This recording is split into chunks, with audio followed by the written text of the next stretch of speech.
Hey, what is up guys, and welcome back to another video in the studio.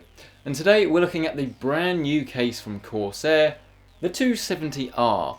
Now the 270R comes in two flavours. We've got the one here, which is the one with a side panel. This is £65 here in the UK and $69.99 in the US in dollars. But if you do want to go for a solid side panel, then you can get that one for $55 or £55 respectively. So we don't really get the best deal over here in the UK, but Brexit. So this case in particular is more at the budget end of the spectrum. Not necessarily real budget. This is definitely where we start to see more features being included on cases, and we get to see a nicer building experience with less compromise. So we get some cases that are really fantastic and some that just are a little bit cheap at this price point. Fortunately, this isn't one of those cases, and my overall experience so far has been very good. Now the build started with taking it out of the box. It's not the largest case in the world, so this wasn't too difficult. It comes reasonably well packed and there's not really anything to complain about here at all. As soon as you get it on your desk or your work surface, you'll realise that actually it's a nice, sleek looking modern design. Granted, it's not necessarily the most outrageous design, but personally I think it looks very good. We do have the buttons and the USB ports on the right hand side of the case though, so this is slightly different I guess to some of its competition. I think the main thing really we're going to have to be comparing this against is the Phanteks P400 and P400S, because at the price point they more or less go neck and neck. Elsewhere on the front of the case you'll find that the airflow is semi-restricted. This is becoming more and more common on cases these days as we have better static pressure that brings the air through the sides of the front section of the front panel. And here is no different. It works reasonably well enough. I mean, the mesh on the sides of the case is definitely not the finest, and I would definitely prefer to have slightly finer mesh, but it's not really going to be too much of a big deal, but you will be able to get some dust coming through the case unfortunately. The real problem that I have with the overall design though comes at the top section of the case, because while it's very structurally sound despite the fact that it is essentially just made up of a load of holes, there's no filters provided whatsoever. And bearing in mind the top section is essentially a load of holes, you're going to be expecting a lot of dust to come through here in its life cycle. The last case I used like this that didn't have any front filters was, what was it? It was a Corsair Obsidian 400D, or was it? No, it was 450D. And after about a year and a half of use, there was so much dust in the case. And this is going to be no different. So it's a big shame that you don't get fan filters provided, as on something like the Phanteks P400S you do get them, and that could be the difference between someone buying your case and someone not. So definitely not the best bit of the case unfortunately, but elsewhere things do look a lot better. Around the back there's not really anything to report, it's pretty much business as usual. On the underside of the case you do have a removable dust filter. It's not the easiest thing to remove, but you're not really going to need to do that often, and when you do it I'm sure you'll be able to work it out. As for the sides of the case, well, depending on whether you go for the window or the solid version, you're going to get a mixture of solid and windowed side panels, and both of them removed very easily. There's plenty of clearance both sides, which is really nice to see, and it's definitely something you don't always see at this price point. The thumb screws do stay attached to the case as well when you remove the side panels, which is a great feature. We're seeing this more and more, and it does mean that you don't have to worry about losing your screws. On the back section of the case you'll find that we have two SSD bays and then two 3.5-inch standard hard drive bays. Both of these fit in vertically, and I was a little bit worried with the 3.5-inch drives because I was thinking they might rattle about, but in my experience, or at least my limited experience so far using the PC, I haven't really noticed this, and this is probably because we've got a large amount of rubber that actually sits between the hard drive and the screw, reducing the amount of vibrations, but that isn't to say it's not going to affect you, I just haven't noticed anything myself. Both the solid state drives and the hard drives though fit in easily enough. It's quite a nice system. It's not as nice as you'll find on something like the Corsair 600C, where it's literally just toolless, stick it in, job done. But no problems whatsoever. It's very straightforward and it's very easy to set up, and routing the cables is fairly easy. Just know that on the 3.5-inch drive bay at the bottom section of the case, or at least where you put your 3.5-inch drive, you're going to need to route the cables first and then slot the drive in, but it's really not going to be very difficult for you at all. As you may have already noticed, there aren't any rubber grommets that actually sit between the cable management slots, which means that you're not going to get such a clean and tidy build, but it's not really such a big deal in an all black case. And I think I've managed to get a fairly tidy build, considering the power supply I used was non-modular and is basically like a spaghetti junction of cables coming out the back of that thing.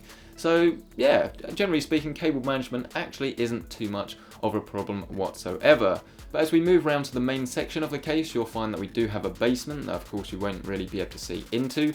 Plenty of space to work in, I have to say, for a reasonably compact case. It's definitely not the smallest you can get, but for a fairly compact ATX tower, there is a fair amount of space to build here. Installing the motherboard was a real breeze. It's definitely one of the easiest I've had so far. If you're using an ATX motherboard, then the standoffs are all nicely pre-applied for you. Simply slot it in and you are good to go. And this is where the build process was by far the best thing about the case, because there wasn't a single thing that stumped me. Everything was really straightforward, and building, even while filming, took reasonably just a little bit over an hour, which I think is very good, especially bearing in mind I have to keep stopping and filming stuff. I have to say I was very impressed, and only really the Corsair 600C in cases of that size have been easier for me to build in.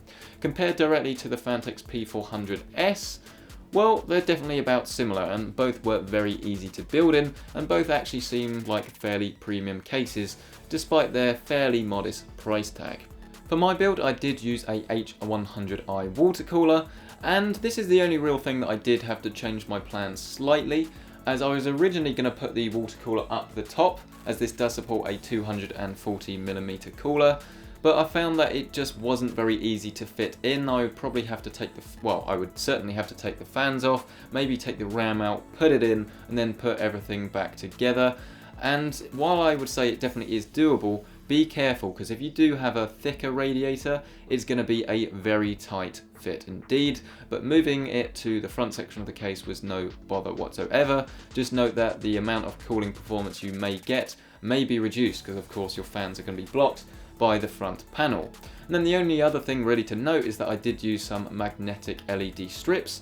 These were some Bitphoenix purple ones, and they just sit nicely in the case. And this is something else that I have to say was fairly unexpected, is just how nice and how much room there is between the case interior and the little lip just inside the side panel, which means that you can fit the magnetic Bitphoenix strips in really easily. They just sit nice and flush up against this side of the case. They don't block anything, and it's one of the easiest LED installations I've done so far.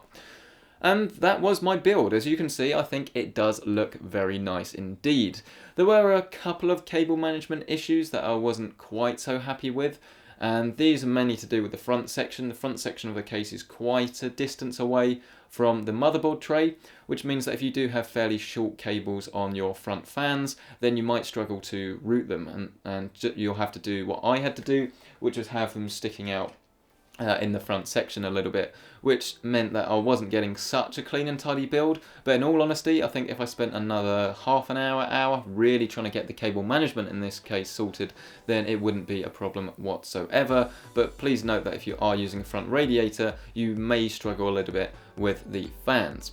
And overall, my experience building in it was really nice, especially around the back with the cable management. For the first time really in a, well, let's say the first time in a long time, the side panel around the back just slotted on, first time, no questions asked whatsoever, and this was with, I don't know, maybe 30 seconds of cable management. It really is excellent. And having a basement down the bottom of the case makes such a big difference, because you can just stow all those cables in one place, out of the way, and you're never going to have to worry about them at all. Overall, I really do like the 270R. It's got some great features, and I really do think that if you're after a PC for a first build, then this is definitely a great shout, because it's so easy to build in, it's got so much room inside, and it's very easy to get a nice, clean, well cable managed PC. The only real glaring flaw I have with it is the fact that you don't get any fan filters at the top.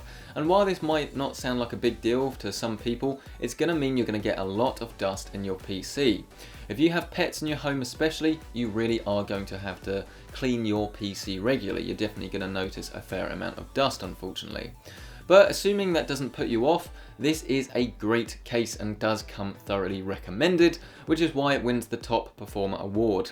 The main issue really is the fact that the Phanteks P400S for me is still the better case. It comes with sound dampening foam. The fans I think are slightly higher quality. They seem to be a little bit quieter, at least to my ears. And you've also got a few advanced features like the LED lighting that can be controlled from the front. And I just think that you're getting more for your money. But make no mistake, if you've got your eyes set on this particular case, then there isn't really too much wrong with it. It's just the front fan filters, or top filters, not really the front at all. And there we go. If you've enjoyed this video, hit the like button. Let me know that you've enjoyed it. If you haven't, hit the dislike button. Thanks to Corsair for shipping out this review sample and sponsoring the channel, as always. If you want to see more case reviews, you can find them in the top right hand corner, including that Phanteks P400S video, which I do recommend you do go and check out. If you have any questions, comment section down below. I'll leave the Amazon link in the description to this product if you do want to go and check it out and perhaps buy it. And if you do have any questions, you can hit me up on social media as well. Facebook, Twitter, all those good things. And yeah, subscribe for more videos, and I'll see you in the next one.